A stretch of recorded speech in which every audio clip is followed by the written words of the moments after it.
최근 에어비앤비 커뮤니티에서 활발하게 논란이 되고 있는 게 있습니다. 그것은 바로 이것과 이것인데요. 사실 첫 번째는 2018년도부터 갑자기 운영 중인 숙소가 리스팅에서 삭제되었다는 이야기가 있었습니다.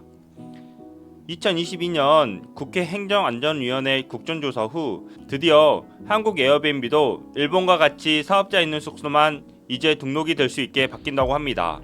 두 번째는 세금 문제인데요.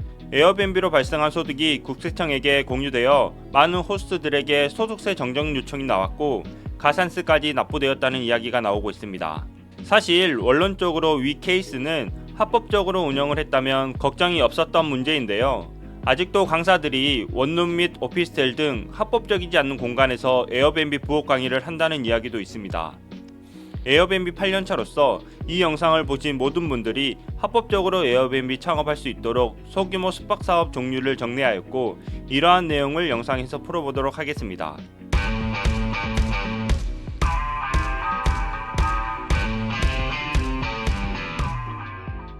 먼저 우리나라 에어비앤비 정책을 살펴보면 임차한 건물에서도 객실을 올릴 수 있고 아직 허가받지 않은 객실을 올리는 것에 대한 제재가 없습니다. 그러나 무허가 객실 판매는 불법이니 주의가 필요합니다. 합법적으로 허가받는 숙박 공간을 운영하는 사람들도 많지만 여전히 무허가 객실을 올리는 사람들도 많습니다. 가장 흔히 원룸 및 오피스텔을 숙박시설로 사용하려는 사례인데요. 우리나라 법에서는 원룸 및 오피스텔을 숙박시설로 활용하는 것은 공중위생관리법 위반으로 불법입니다. 그럼에도 불구하고 많은 젊은이들이 원룸 및 오피스텔을 임차해 에어비앤비에 올리는 경우가 있습니다. 하지만 이러한 방식의 사업은 앞으로 더욱더 입지가 좁아질 것으로 보여집니다.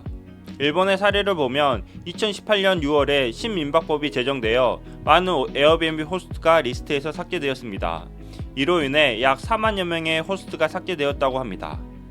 우리나라에서도 최근 에어비앤비 사이트에서 공지된 위 내용처럼 허가되지 않는 숙소는 등록이 되지 않고 리스트에서 삭제될 것이라고 보여집니다. 지금 한국에서는 누구나 에어비앤비에 숙소를 등록할 수 있지만 허가받지 않는 숙소를 올리면 주변 사람들의 신고로 인해 단속이 나오고 벌금까지 물게 됩니다.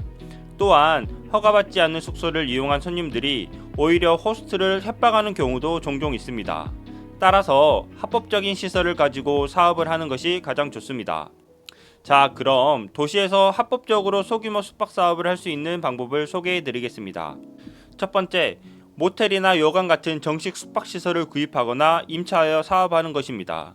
상업지역 토지에 숙박시설 허가를 받을 수 있고 모텔은 임대시장이 활성화되어 있어 임대로 접근하는 것도 좋은 방법입니다. 기존 모텔을 감성숙소로 리모델링하여 펜션이나 게스트하우스 느낌이 나도록 변경하면 좋습니다. 최근 인기 유튜버 및 스타 강사들이 추천하는 비즈니스 사업 모델입니다. 두 번째, 관광 숙박시설로 허가받는 것입니다. 호텔은 자본금이 많이 들어가지만 호스텔은 상대적으로 적은 비용으로 가능합니다. 호스텔은 상업지역뿐만 아니라 주거지역에서도 허가를 받을 수 있어 비교적 저렴한 주거지역에서도 숙박업을 할 수 있습니다. 하지만 매물 구하기가 너무 어렵고 허가받기도 어렵다는 단점이 있습니다. 세 번째, 외국인 관광 도시임박업으로 허가받는 것입니다. 도시임박업은 단독주택, 아파트, 연립 다세대 주택에서도 허가를 받을 수 있습니다. 공동주택에서는 주민 동의를 받아야 하며 외국인 손님만 받을 수 있습니다. 에어비앤비 플랫폼에서 공간을 운영하는 호스트 대부분이 이 방법으로 합법적으로 운영하고 있습니다. 하지만 변경된 서울시 도시 및 주거환경조례 제4조 개정안을 보면 철근 콘크리트 등 건축물에 해당할 경우 30년 미만, 그 외 구조 후 건축물일 경우 20년 이상 등으로 규정하고 있습니다.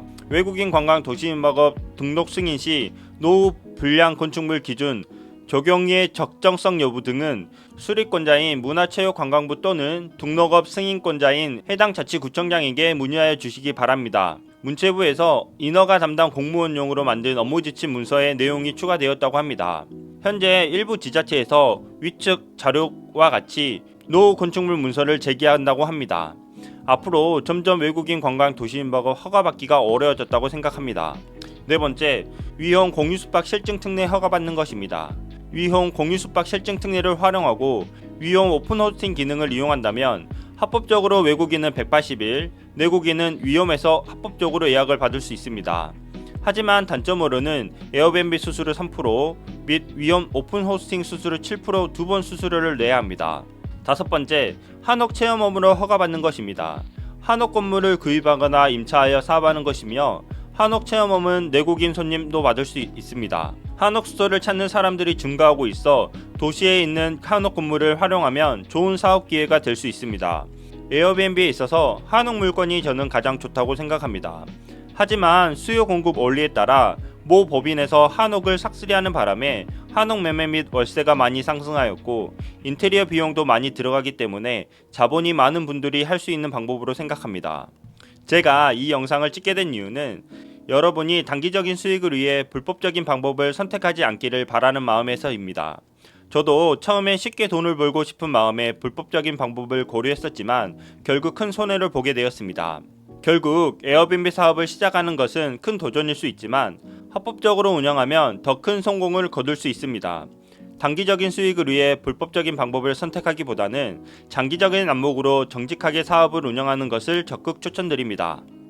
이 영상이 도움이 되셨다면 좋아요와 구독 부탁드립니다. 감사합니다.